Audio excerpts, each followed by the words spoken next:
In this video, I'm gonna teach you how to reset EVs in Pokemon Brick Bronze. It's a very easy process, so make sure to follow along. You will acquire EVs, also known as effort values, whenever you defeat Pokemon.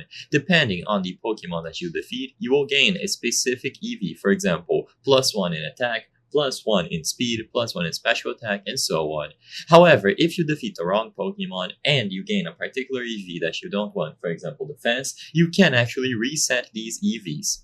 To do this, you will have to go into the BP shop. So to start, you will go to the BP shop on the Colosseum, and inside of the Colosseum Marketplace, when you talk to an NPC on the counter, you will see all of the items that you can purchase using your battle points. And one of these items is going to be the reset item that you need for your EVs.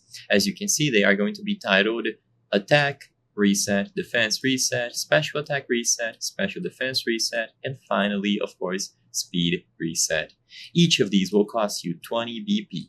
You can use them a single time on one Pokemon, and that particular EV will be reset. So all that you have to do is choose whichever one you want to purchase, spend 20 BP, and you will be able to use it from your bag. So now, if you open your bag and you go to the Medicine tab, you will see the respective reset that you purchased. Choose the option to use this reset and then select on which Pokemon it will be used.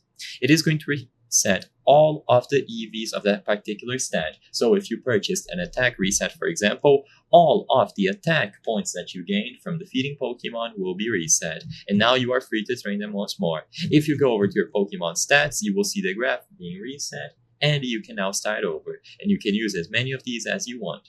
I hope I was able to help you on how to reset EVs in Pokemon Brick Bronze. If this video helped you, please be sure to leave a like and subscribe for more very easy tips. Thank you for watching.